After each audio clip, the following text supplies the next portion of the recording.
Welcome to Twisted Truths, where betrayal meets brutal payback, and where the most unexpected twists expose what people are really capable of. This story isn't just shocking, it's personal. My name is Damon Carlisle. I'm 38 years old, founder and CEO of Greenform Studios, an eco-friendly design firm that started in a dusty garage with nothing but blueprints, a cracked laptop, and too much pride. Today, my story isn't about my company's rise. It's about the night my family made sure I knew exactly what I meant to them. The betrayal didn't start that night, of course. It had been brewing for decades like something left too long in the fridge, subtle at first, then rank. But the night my younger brother Mason turned 35? That night at the Delmont Grand Ballroom? That was when they dumped the whole rotten thing right in my lap. I remember it like it happened 5 minutes ago. The invitations were elegant, deep navy cardstock, silver ink, RSVP only, black tie. Celebrate Mason Carlisle, the pride of the Carlisle legacy, it read. No mention of me, but I wasn't surprised. I was always just Damon. The older brother. The other Carlisle. Still, I showed up. I wore my best gray suit, classic, tailored, not flashy. In my jacket pocket, I had a gift, a handcrafted fountain pen made of reclaimed mahogany, engraved with Mason's initials. It wasn't expensive like his Porsche or his new condo on 5th Street, but it was personal. Meaningful. At the ballroom entrance, a receptionist checked my name and handed me a place card with a sticky smile. Mr. Damon Carlisle. Table 19. I made my way in. Crystal chandeliers. Jazz quartet. Dozens of familiar faces, attorneys from Dad's law firm, city officials, and the Portland elite. And there it was. My assigned seat. Table 19. Next to the hallway that led to the kitchen. Literally beside the trash bins. I blinked. I must have misread. But no. The card said 19, and there it was, folded napkins, silverware, and a trash bin reeking faintly of salmon tartare. I tried to laugh. Must be a mistake. I went back to the hostess. Excuse me, I think there's been a mix-up with my seat. She looked at the screen. Oh no, Mr. Carlisle. Your brother specifically placed you at table 19. He said you'd be most comfortable there. My stomach twisted. My brother, my own blood, thought the most comfortable place for me was by the trash. I wanted to storm out. But I didn't. I went back, sat down. Numb. From across the room, I watched Mason soak up the adoration. He wore a custom tux, toasted with expensive whiskey, and threw his head back in laughter as Mom clutched his arm like he was the second coming. Dad took the stage to deliver a speech. Tonight, we honor a man who exemplifies success, class, and legacy. My son, Mason Carlisle. The applause roared. Not once was I mentioned. Not my company. Not my award-winning eco-furniture featured in the Cascade Hotel downtown. Not even a nod. I sat by the trash like I belonged there. And the worst part? My parents saw.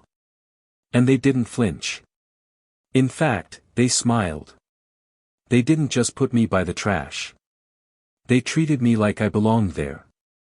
The evening blurred after that. I barely tasted the food at my table, a lukewarm vegetarian pasta that looked like it had been reheated. My seatmates were strangers, 2 interns from Dad's law firm and a vendor who kept checking his watch. None of them spoke to me beyond polite nods. But I wasn't focused on them. I kept glancing at the main table, the one with the white tablecloths and fresh orchids where my brother sat like a prince. Mom beside him, beaming. Dad on the other side, scotch in hand, laughing. The 3 of them looked like a glossy magazine cover. The successful family. The perfect heir. The legacy. And me? I was an afterthought.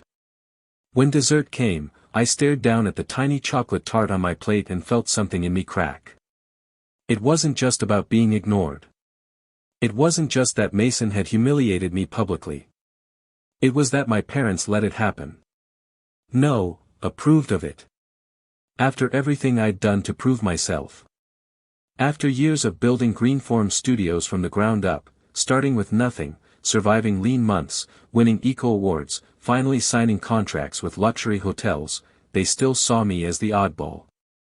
The one who didn't go into law. The disappointment. I remembered a Thanksgiving 5 years earlier when I told Dad I'd landed my first hotel contract. He nodded, uninterested, and then asked Mason if he'd be ready for his closing argument that Monday. I remembered the day I won the Oregon Design Award and emailed Mom the article. She replied, "Nice. Did you see Mason on Channel 6 last night? At some point, you stop hoping they'll notice." But I hadn't stopped, not really. I just got better at pretending I didn't care. Until tonight. Until table 19. Until the smell of old shrimp cocktails and cleaning bleach made me feel like I was exactly where they believed I belonged, out of sight, out of mind, quietly discarded. I excused myself, ducking out into the hallway, then outside to the patio. The city lights glittered below, Portland glowing soft and distant under the drizzle. I stood there in my suit, the gift still in my pocket, wondering why I'd even come. Then the sliding doors behind me opened. Mason. He stepped out, champagne glass in hand, the tailored tux clinging perfectly to his athletic frame. His eyes sparkled with that same condescension he'd had since college. "Hey, big bro," he said casually. "Enjoying the view from the dumpster?" I stared at him, stunned. "Why?" He raised an eyebrow. "Why what? Why put me at that table?" He sipped his drink, unbothered.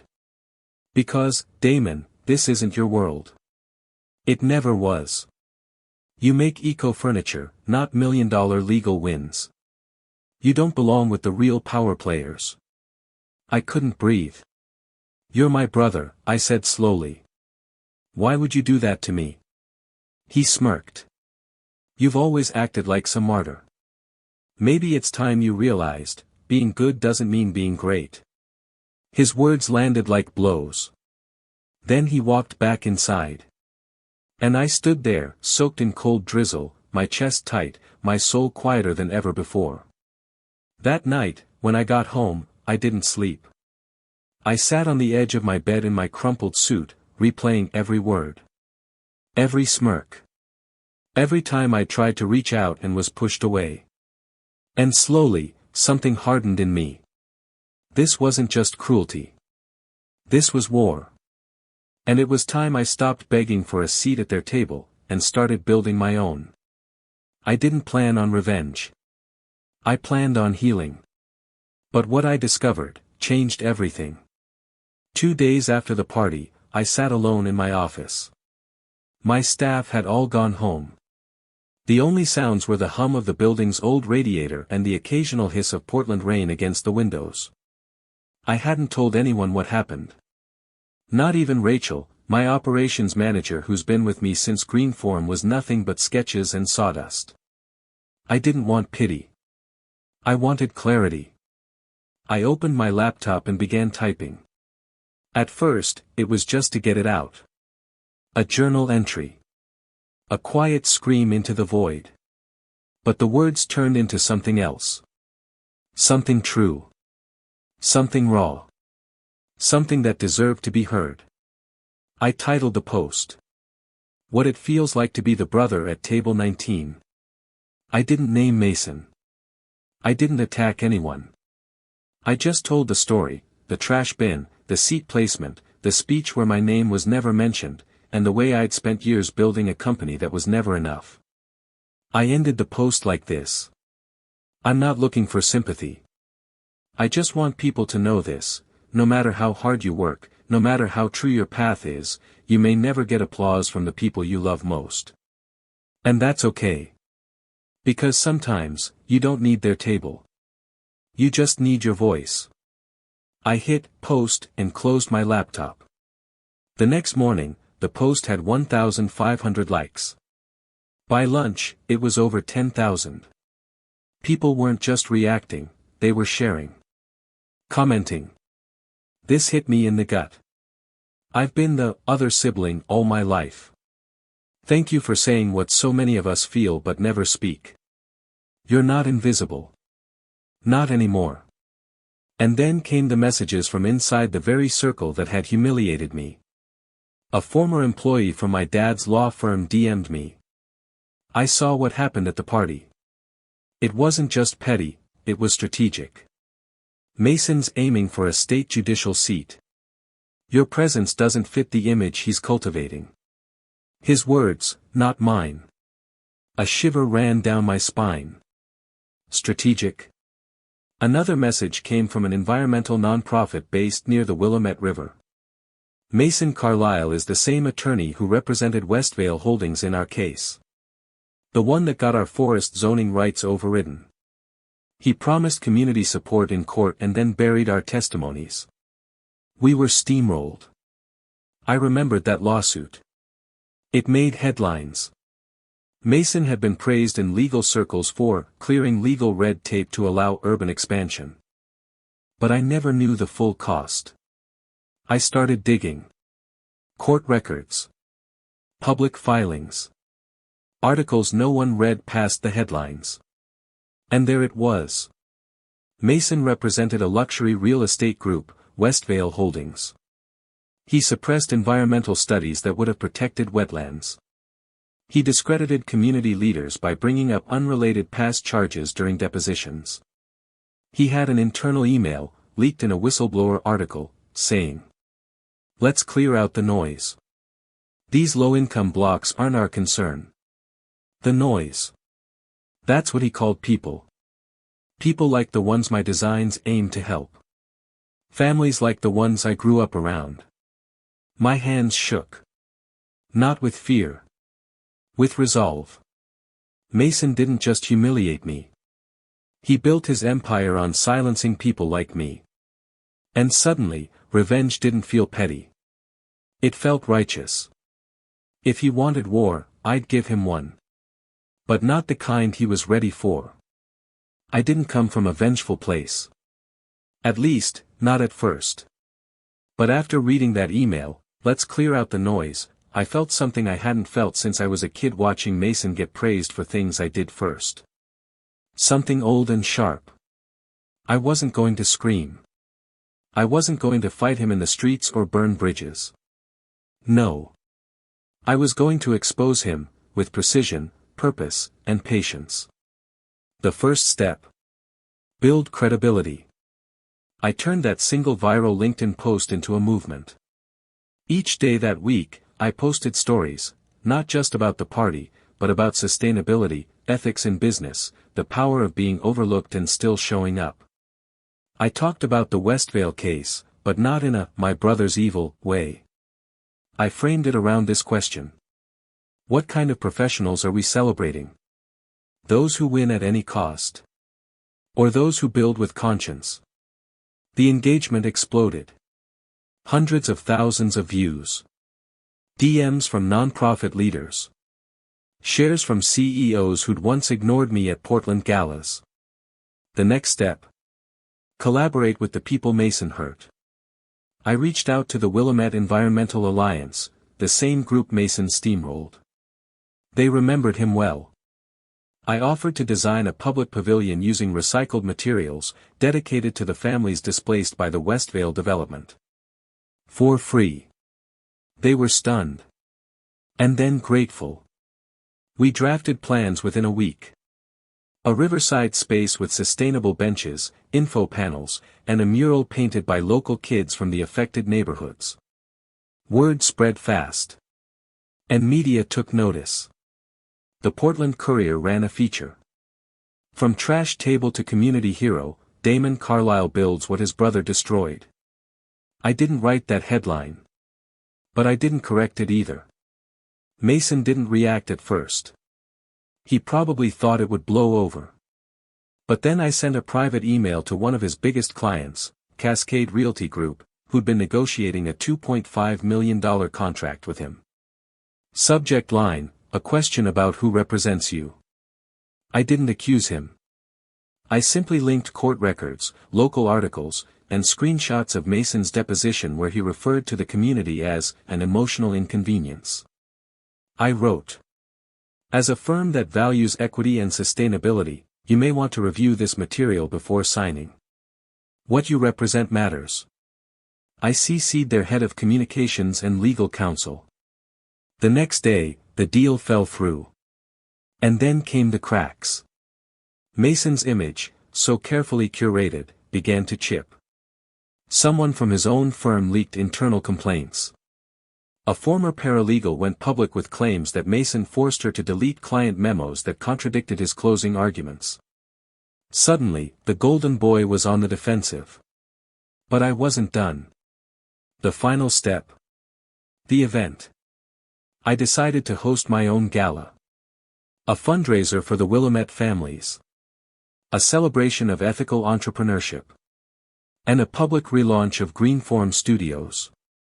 I invited business leaders, nonprofits, even politicians Mason used to cozy up to. But I didn't invite him. Not formally. Instead, I sent him a single envelope. Inside was the hand-carved fountain pen I made for his birthday. And a note. You can keep this now. I won't be needing your approval anymore. I didn't just want justice. I wanted people to see who he really was. And I made sure they did.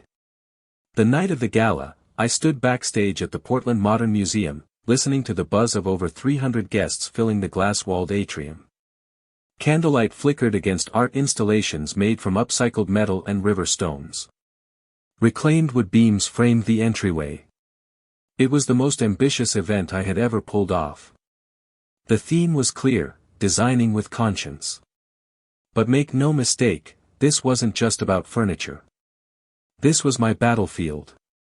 We had press from the Oregonian, sustainability leaders, city council members, and every major client I'd ever dreamed of landing. Even Cascade Resorts had RSVP'd, and they'd brought their VP of corporate ethics. As the event kicked off, I walked the room, shaking hands, making introductions. I could feel eyes on me, not with pity, not with confusion, but respect. For once, I didn't feel like the lesser Carlyle. I felt like the man I'd worked for years to become. And then, halfway through the night, he showed up. Mason. Uninvited. Unwelcome. Unapologetic. He walked in wearing a midnight blue suit, a pocket square folded sharp enough to cut glass, and a smug expression that said, "I'm still the center of this story." He scanned the crowd like he owned it. Until his eyes met mine. He smiled like we were still brothers.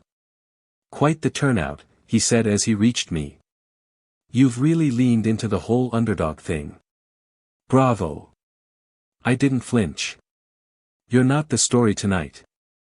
"No," he said, sipping from a stolen flute of champagne. "Then why is everyone whispering when I walk past?"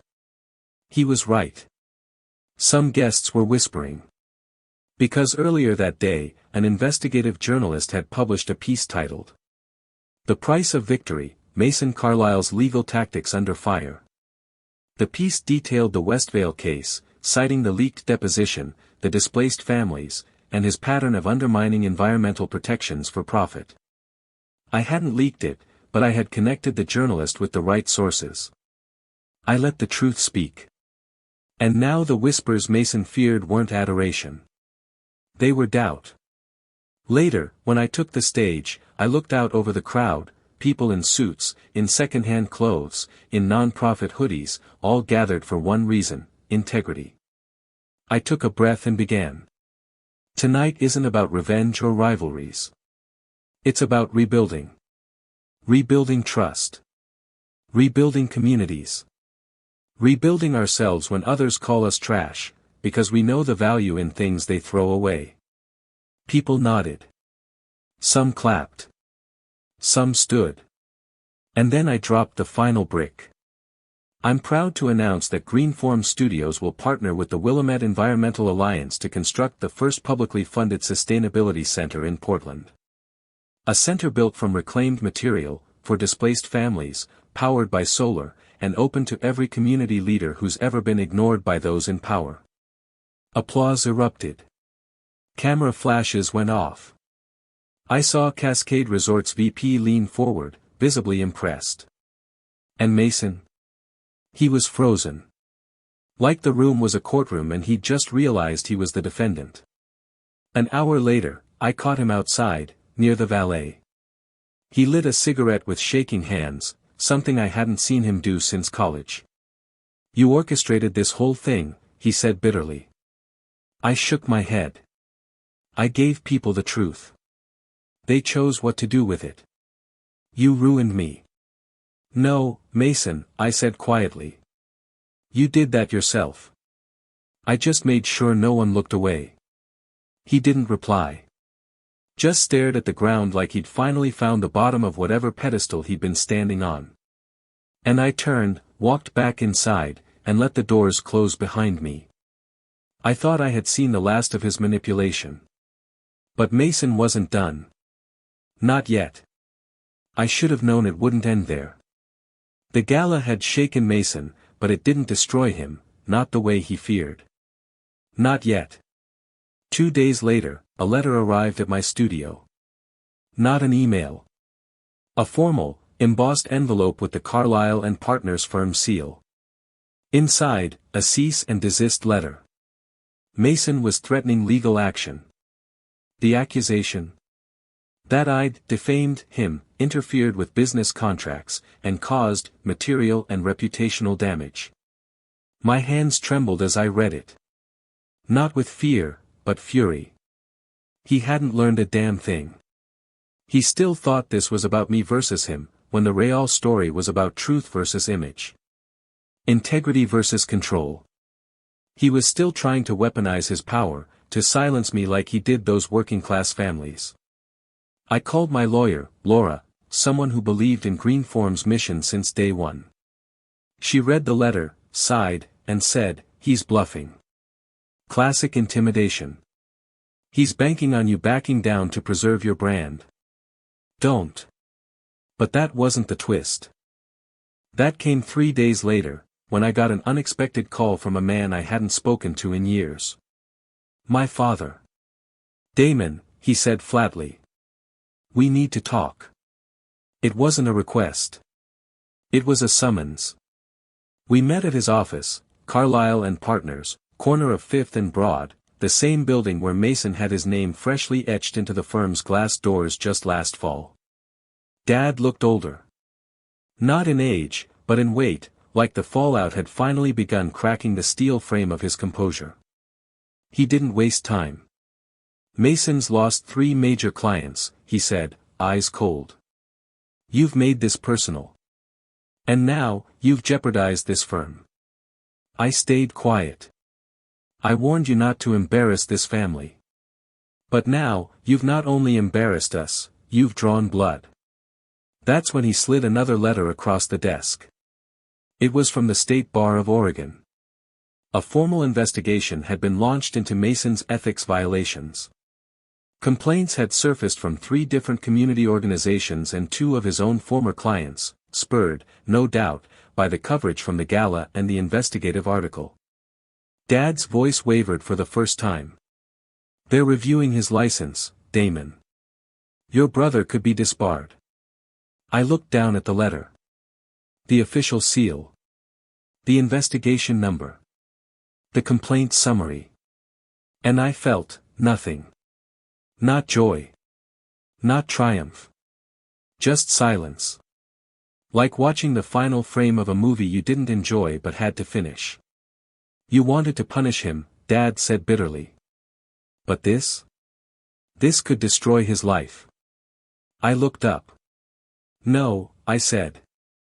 "I wanted him to take responsibility. But he chose to double down, to send threats, to bury the truth. I didn't destroy his life. He built it on broken promises and people he thought were disposable." Dad didn't argue. He just sat back, jaw clenched, staring out the window like the city had betrayed him too. And then came the real twist. As I stood to leave, he said something I never expected. "You were right." I paused. I always thought Mason would carry the family legacy. "But you," he swallowed hard. "You built something from nothing. Without us. That takes more than talent. That takes strength." I didn't reply. Because I didn't need his validation anymore. But still, hearing those words from the man who once told me design was a hobby for dreamers, it hit deeper than I expected. I walked out of that office with no threats behind me. No apologies offered. No plans to make peace. But for the first time in decades, I didn't feel like the forgotten son. I felt like the one who survived the fire, and came out forged. I used to want their respect. Now I'm building something they'll never be able to ignore. The state bar investigation into Mason took 6 months. 6 long, public months. He fought it, of course, hired crisis managers, PR firms, even went on local radio trying to spin himself as the victim of a personal vendetta. But truth doesn't care about spin. 3 of his former clients came forward with documented proof of unethical practices. 1, a single mother from the Willamette displacement case, showed emails where Mason advised the developer to delay payout as long as possible, she'll break. The final ruling? Suspension. 1 year. Not disbarred. But close. And the damage to his reputation? Irreparable. Mason's name was scrubbed from the Carlyle and Partners website. His dream of running for state judge? Gone. The firm's top clients never came back. Dad took a quiet step back from operations, citing health concerns. Meanwhile, I stayed silent. I didn't gloat. Didn't post anything.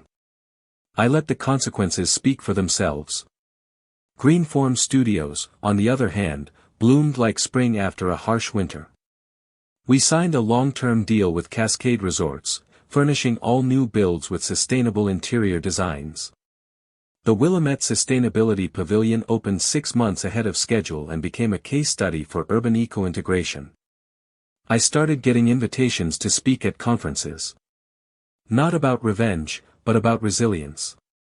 About how staying true to your values can be your greatest weapon in a world that worships shortcuts. And then one morning, nearly a year after Mason's birthday party, I got an email from a local high school teacher. She'd shown my story, specifically, my viral LinkedIn post and what came after, to her business ethics class. Her students wanted to know if I'd come speak to them. I said yes. And when I stood in front of that room, 30 young faces looking up at me, some scribbling notes, some just wide-eyed, I felt something shift inside. This was legacy. Not the kind my father tried to force on me. The kind you earn. Afterward, a girl with big glasses and even bigger dreams raised her hand and asked, "How do you know when it's okay to stop trying to make people like your family see your worth?" I smiled gently. "You stop," I said, "the moment you realize their blindness isn't your burden. You build your own table. You write your own story. And then you fill your life with people who already see you." I don't know if Mason and I will ever speak again. Last I heard, he moved to Scottsdale, trying to start a boutique legal firm. Word is, the money's thinner. The spotlight dimmer. As for my parents, they haven't apologized. But they came to the pavilion opening. Dad didn't speak much. Mom said the space was beautiful and dabbed at her eyes when she thought I wasn't looking. That's enough. I'm not chasing their praise anymore. Because I've found something far better than applause. Peace. And purpose. In the end, truth has a way of surfacing, even if it comes twisted through pain and betrayal. As one wise voice once said, sometimes your greatest enemy was once your closest ally. If this story struck a chord with you, let us know in the comments. And don't forget to subscribe, share, and spread the word, because justice deserves to be heard.